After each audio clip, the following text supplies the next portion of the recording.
everyone fine. Renukaswamy ಕೊಲೆ ಪ್ರಕರಣದಲ್ಲಿ ದರ್ಶನ್ ಮತ್ತೆ ಜಾಮೀನು ಅರ್ಜಿ ಮುಂದೂಡಿಕೆ ಆಗ್ತಾ ಇದೆ. ಇವತ್ತು ಬಳ್ಳಾರಿ ಜೈಲಿನಲ್ಲಿ ಇರುವಂತಹ ದರ್ಶನ್ಗೆ ನಿರ್ಣಾಯಕ ದಿನ. ದರ್ಶನ್ಗೆ ಈ ಪ್ರಕರಣದಲ್ಲಿ ಇವತ್ತು ನಿರ್ಣಾಯಕ ದಿನ ಆಗುತ್ತಾ ಅನ್ನುವಂತಹ ಪ್ರಶ್ನೆ ಕಾಡ್ತಾ ಇದೆ. ಇವತ್ತು ಸೆಷನ್ಸ್ ಕೋರ್ಟ್ನಲ್ಲಿ ದರ್ಶನ್ ಜಾಮೀನು ಅರ್ಜಿ ವಿಚಾರಣೆಗೆ ಬರ್ತಾ ಇದೆ. ಕಳೆದ ಸೋಮವಾರ ಈ ಅರ್ಜಿಯ ವಿಚಾರಣೆಯನ್ನ ನ್ಯಾಯಾಲಯ ಮುಂದೂಡಿಕೆ ಮಾಡಿತ್ತು. ಸೆಷನ್ಸ್ ಕೋರ್ಟ್ ವಿಚಾರಣೆ ನಡೆಸಿದಂತಹ ಸಂದರ್ಭದಲ್ಲಿ ಜಾಮೀನು ಅರ್ಜಿ ಮುಂದೂಡಿಕೆ ಮಾಡಲಾಗಿತ್ತು. ಅರ್ಜಿ ವಿಚಾರಣೆಗೆ ಮತ್ತೆ ಇದೀಗ ಇವತ್ತು ಬರ್ತಾ ಇದೆ. ಹೀಗಾಗಿ ನ್ಯಾಯಾಂಗ ಬಂಧನ ಮತ್ತೆ ಆಗಿದ್ದೇ ಆದರೆ ಜೈಲಿನಲ್ಲೇ ದರ್ಶನ್ ಇರಬೇಕಾಗತ್ತೆ. ಒಂದು ವೇಳೆ ಮತ್ತೆ ನ್ಯಾಯಾಂಗ ಬಂಧನಕ್ಕೆ ಏನಾದರೂ ಕೊಟ್ಟಿದ್ದೇ ಆದರೆ ದರ್ಶನ್ ಅವರು ಮತ್ತೆ ಜೈಲಿನಲ್ಲಿ ದಿನ ದೂಡಬೇಕಾಗತ್ತೆ. ಈಗಾಗಲೇ ಬಳ್ಳಾರಿ ಜೈಲಿನ ಸಹವಾಸವೇ ಸಾಕು ಅಂತ ದಾಸ ಹೇಳ್ತಾ ಇದ್ದಾರೆ. ಬಳ್ಳಾರಿ ಜೈಲಿನ ಸಹವಾಸ ಸಾಕು, ಅನೇಕ ಸಮಸ್ಯೆಗಳು ಎದುರಾಗ್ತಾ ಇದೆ ಜೈಲಿನಲ್ಲಿ. ಹೀಗಾಗಿ ಈ ಜೈಲಿನ ಸಹವಾಸನೇ ಸಾಕು ಅಂತ ಅವ್ರು ಹೇಳ್ತಾ ಇದ್ದಾರೆ. ಬಳ್ಳಾರಿ ಜೈಲಿನಲ್ಲಿ ಸೌಲಭ್ಯಗಳು ಸಿಗ್ತಾ ಇಲ್ಲ, ಹೀಗಾಗಿ ಕಂಗಾಲಾಗಿದ್ದಾರೆ ದರ್ಶನ್. ಇನ್ನು ಪರಪ್ಪನ ಅಗ್ರಹಾರದಲ್ಲಿ ಜೈಲಿನಲ್ಲಿದ್ದರೂ ಕೂಡ ಒಳಗಡೆ ಏನೆಲ್ಲ ಒಂದು ವ್ಯವಸ್ಥೆಗಳು ಬೇಕಾಗಿತ್ತು ಎಲ್ಲ ವ್ಯವಸ್ಥೆಗಳನ್ನು ಕೂಡ ಮಾಡಿಕೊಟ್ಟಿದ್ರು. ಅನೇಕ ವ್ಯವಸ್ಥೆಗಳನ್ನು ಪಡೆದುಕೊಂಡು ರಾಜ ರೋಷವಾಗಿ ಮೆರೆದಾಡ್ತಾ ಇದ್ರು. ಊಟ ತಿಂಡಿಯಿಂದ ಹಿಡ್ಕೊಂಡು ಸಿಗರೇಟು, ಮತ್ತೊಂದು ಮಗದೊಂದು, ಬೆಡ್ಡು, ಹಾಸಿಗೆ, ತಲೆದಿಂಬು, ಏನೇನು ಬೇಕು, ಟಿವಿ ಎಲ್ಲವೂ ಕೂಡ ಲಭ್ಯ ಆಗಿತ್ತು. ಆದರೆ ಬಳ್ಳಾರಿ ಜೈಲಿನಲ್ಲಿ ಆ ಒಂದು ರಾಜವೈಭೋಗ ಸಿಗದೆ ದರ್ಶನ್ ಅವರು ಕಂಗಾಲಾಗಿ ಹೋಗಿದ್ದಾರೆ. ಈ ಜೈಲಿನಿಂದ ಹೊರಗಡೆ ಬಿದ್ದುಬಿಟ್ರೆ ಸಾಕಪ್ಪ, ಹೇಗೋ ಇವತ್ತು ಜೈಲಿನಿಂದ ಹೊರಗಡೆ ಬಿದ್ದರೆ ಸಾಕು ಅಂತ ದರ್ಶನ್ ಪರಿತಪಿಸ್ತಾ ಇದ್ದಾರೆ. ಇನ್ನು ಯಾವುದೇ ಸೌಲಭ್ಯಗಳು ಸಿಗದೆ ದರ್ಶನ್ ಬಳ್ಳಾರಿ ಜೈಲಿನಲ್ಲಿ ಕಂಗಾಲಾಗಿದ್ದಾರೆ. ಇನ್ನು ಬಳ್ಳಾರಿಯಿಂದ ಬೆಂಗಳೂರಿಗೆ ಬರೋದಕ್ಕೆ ಅಂತ ದರ್ಶನ್ ಅವರು ಏನಾದರೂ ಪ್ಲ್ಯಾನ್ ರೂಪಿಸಿದಾರಾ ಅನ್ನುವಂತಹ ಪ್ರಶ್ನೆ ಕೂಡ ಎದುರಾಗ್ತಾ ಇದೆ. ಅನಾರೋಗ್ಯದ ನೆಪವನ್ನು ಒಡ್ಡಿ ಮತ್ತೆ ಬೆಂಗಳೂರಿಗೆ ಶಿಫ್ಟ್ ಆಗೋದಕ್ಕೆ ಅಂತ ಚಿಂತನೆ ಮಾಡ್ತಾ ಇದ್ದಾರೆ ಅನ್ನುವಂತಹ ಮಾತುಗಳು ಕೇಳಿಬರ್ತಾ ಇದೆ.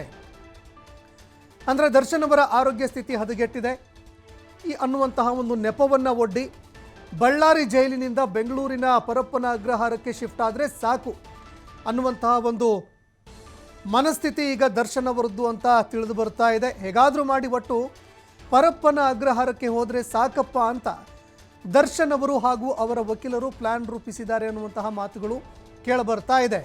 ಆದರೆ ಈ ಪ್ಲ್ಯಾನು ಎಷ್ಟರ ಮಟ್ಟಿಗೆ ವರ್ಕೌಟ್ ಆಗುತ್ತೆ ಅನ್ನುವಂಥದ್ದನ್ನು ಕಾದು ನೋಡಬೇಕಾಗತ್ತೆ. ಯಾಕಂದರೆ ಪೊಲೀಸರು ಇದಕ್ಕೆ ಸಂಬಂಧಪಟ್ಟಂತೆ ಈಗಾಗಲೇ ಹೇಳಿದರು, ಯಾವುದೇ ರೀತಿಯಾದಂತಹ ಅನಾರೋಗ್ಯದ ಪರಿಸ್ಥಿತಿ ಇಲ್ಲ, ದರ್ಶನ್ ಅವರು ಆರೋಗ್ಯವಾಗಿದ್ದಾರೆ, ಅವರಿಗೆ ಹೆಚ್ಚುವರಿ ಊಟದ ಒಂದು ವ್ಯವಸ್ಥೆಯನ್ನು ಬೇಕಾಗಿಲ್ಲ, ಮನೆ ಊಟ ಕೊಡುವಂತಹ ಅವಶ್ಯಕತೆ ಏನಿಲ್ಲ, ಜೈಲಿನ ಊಟ ಅವರಿಗೆ ಸಾಕಾಗತ್ತೆ ಅಂತ ಅಧಿಕಾರಿಗಳು ಕೂಡ ಇದಕ್ಕೆ ಸಂಬಂಧಪಟ್ಟಂತೆ ಒಂದು ವರದಿಯನ್ನು ಕೊಟ್ಟರು. ಅಂದರೆ ದರ್ಶನ್ ಅವರಿಗೆ ಯಾವುದೇ ಆರೋಗ್ಯದ ಸಮಸ್ಯೆ ಇಲ್ಲ ಅಂತ ಅವರೇನು ಆರೋಗ್ಯದ ನೆಪವನ್ನು ಒಡ್ಡುತ್ತಾ ಇದ್ರು ಅದಕ್ಕೆ ಸಂಪೂರ್ಣವಾಗಿ ಫುಲ್ ಸ್ಟಾಪ್ ಹಾಕುವಂತಹ ಕೆಲಸವನ್ನು ಅಧಿಕಾರಿಗಳೇ ಮಾಡಿದರು. ಆದರೆ ಈಗ ಅನಾರೋಗ್ಯದ ನೆಪ ಒಡ್ಡಿ ಅವರು ಬೆಂಗಳೂರಿಗೆ ಶಿಫ್ಟ್ ಆಗೋದಕ್ಕೆ ಪ್ಲ್ಯಾನ್ ರೂಪಿಸಿದ್ದಾರೆ ಅಂತ ಹೇಳಲಾಗ್ತಾ ಇದೆ.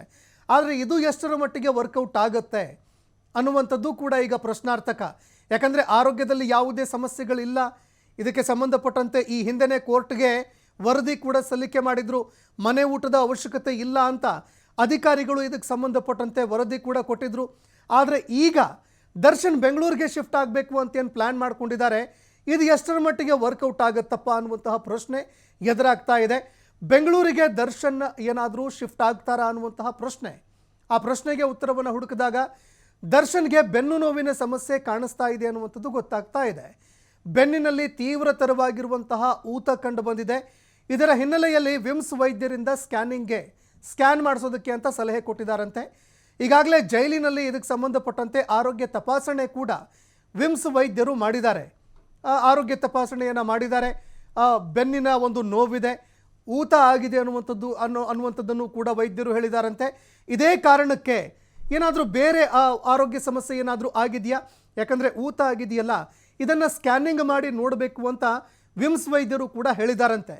ವೈದ್ಯರ ಕೆಲವು ಸಲಹೆಗಳನ್ನು ಕೂಡ ದರ್ಶನ್ ಅವರು ತಿರಸ್ಕಾರ ಮಾಡಿದ್ದಾರೆ ಅಂತ ಕೂಡ ಹೇಳಲಾಗ್ತಾ ಇದೆ.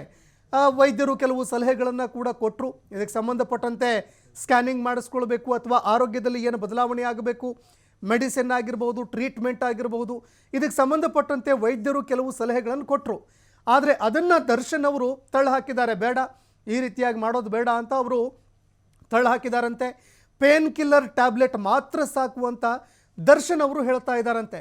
ಆದರೆ ಈ ಪೇನ್ ಕಿಲ್ಲರ್ ಟ್ಯಾಬ್ಲೆಟ್ಗಳನ್ನು ಹೆಚ್ಚಿಗೆ ಏನಾದರೂ ತೆಗೆದುಕೊಂಡಿದ್ದೇ ಆದರೆ ಆ ಸಂದರ್ಭದಲ್ಲಿ ಆರೋಗ್ಯದಲ್ಲಿ ಏರ್ಪೇರ್ ಆಗುತ್ತೆ. 10 ದಿನ ಪೇನ್ ಕಿಲ್ಲರ್ ಮಾತ್ರೆಗಳನ್ನು ನೀಡಿ ಅಂತ ದರ್ಶನ್ ಅವರು ಹೇಳಿದಾರಂತೆ, ಕೇಳ್ಕೊಂಡಿದ್ದಾರಂತೆ.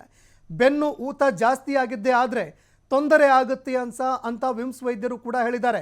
ಯಾಕಂದರೆ ಊತ ಕಂಡು ಬಂದಿತ್ತು ಅಂತ ಕೂಡ ಹೇಳಲಾಗ್ತಾ ಇತ್ತು. ಇದೇ ಕಾರಣಕ್ಕೆ ದರ್ಶನ್ ಅವರಿಗೆ ಇದಕ್ಕೆ ಸಂಬಂಧಪಟ್ಟಂತೆ ಟ್ರೀಟ್ಮೆಂಟ್ ಕೊಡಬೇಕು ಅಂತ ವಿಮ್ಸ್ ವೈದ್ಯರು ಕೂಡ ಹೇಳಿದ್ದಾರೆ. ಇದನ್ನು ಸ್ಕ್ಯಾನಿಂಗ್ ಮಾಡಿಸ್ಬೇಕು, ಸ್ಕ್ಯಾನಿಂಗ್ ಮಾಡಿದ ಬಳಿಕ ಏನಾಗಿದೆ ಅಂತ ಅದರ ಮೂಲವನ್ನು ಪತ್ತೆ ಹಚ್ಚಬೇಕು, ಅದಕ್ಕೆ ಟ್ರೀಟ್ಮೆಂಟ್ ಕೊಡಬೇಕು ಅಂತ ವಿಮ್ಸ್ ವೈದ್ಯರು ಹೇಳ್ತಾ ಇದ್ದಾರೆ. ಆದರೆ ದರ್ಶನ್ ಆರೋಗ್ಯ ಪರಿಸ್ಥಿತಿ ಏನಿದೆ ಅದನ್ನು ಯಥಾವತ್ತಾಗಿ, ಅಂದರೆ ಯಾವ ಅನಾರೋಗ್ಯ ಎದುರಾಗಿದೆ ಅದನ್ನು ಕಾಯ್ದುಕೊಂಡು ಆ ಅನಾರೋಗ್ಯದ ಒಂದು ಲಾಭವನ್ನು ತೆಗೆದುಕೊಂಡು ಅವರೇನಾದರೂ ಬೆಂಗಳೂರಿಗೆ ಶಿಫ್ಟ್ ಆಗೋದಕ್ಕೆ ಪ್ಲ್ಯಾನ್ ರೂಪಿಸಿದಾರಾ ಅನ್ನುವಂತಹ ಪ್ರಶ್ನೆ ಕೂಡ ಇಲ್ಲಿ ಎದುರಾಗ್ತಾ ಇರುವಂಥದ್ದು. ಯಾಕಂದರೆ ದರ್ಶನ್ ಏನು ವಿಮ್ಸ್ ವೈದ್ಯರು ಸಲಹೆ ಕೊಟ್ಟಿದ್ರು ಆ ಸಲಹೆಯನ್ನು ತೆಗೆದುಕೊಳ್ತಾ ಇಲ್ಲ, ಆ ಸಲಹೆನ ತಳ್ಳಿ ಹಾಕಿದ್ದಾರೆ. ಸ್ಕ್ಯಾನಿಂಗ್ ಮಾಡಿಸ್ಕೊಳ್ಳೋದಕ್ಕೆ ಅವರು ಬೇಡ ಅಂತ ಇದ್ದಾರೆ. ಆದರೆ ಕೇವಲ ಅವರು ಕೇಳ್ತಾ ಇರುವಂಥದ್ದು ಪೇನ್ ಕಿಲ್ಲರ್ ಟ್ಯಾಬ್ಲೆಟ್ ಕೊಡಿ ಸಾಕು, 10 ದಿನ ಪೇನ್ ಕಿಲ್ಲರ್ ಮೆಡಿಸಿನ್ ಕೊಡಿಪ್ಪ ಸಾಕು ಅಂತ ದರ್ಶನ್ ಅವರು ಕೇಳ್ಕೊಳ್ತಾ ಇದ್ದಾರೆ. ಇದರ ಹಿಂದೆ ಕೂಡ ಅವರು ಬೆಂಗಳೂರಿಗೆ ಶಿಫ್ಟ್ ಆಗೋದಕ್ಕೆ ಒಂದು ಪ್ಲ್ಯಾನ್ ಇದೆ ಅನ್ನುವಂತಹ ಮಾತುಗಳು ಕೂಡ ಕೇಳಿಬರ್ತಾ ಇದೆ. 4-5 ದಿನಗಳಲ್ಲಿ ಬೆಂಗಳೂರಿಗೆ ಹೋಗಿ ಒಂದು ಸರ್ಜರಿಯನ್ನು ಮಾಡಿಸ್ಕೊಳ್ತೀನಿ ಅಂತ ದರ್ಶನ್ ಅವರು ಹೇಳಿದ್ದಾರಂತೆ. ಬೆನ್ನು ನೋವಿಗೆ ಸಂಬಂಧಪಟ್ಟಂತೆ ಸರ್ಜರಿ ಮಾಡಿಸ್ಕೊಳ್ತೀನಿ ಅಂತ ವಿಮ್ಸ್ ವೈದ್ಯರಿಗೂ ಕೂಡ ಹೇಳಿದಾರಂತೆ. ಜಾಮೀನು ಅಥವಾ ಆರೋಗ್ಯದ ನೆಪದಲ್ಲಿ ಬೆಂಗಳೂರಿಗೆ ಹೋಗೋದಕ್ಕೆ ಅವರು ಪ್ಲ್ಯಾನ್ ರೂಪಿಸಿದ್ದಾರೆ ಎನ್ನುವಂತಹ ಮಾತುಗಳು ಕೇಳಿಬರ್ತಾ ಇದೆ.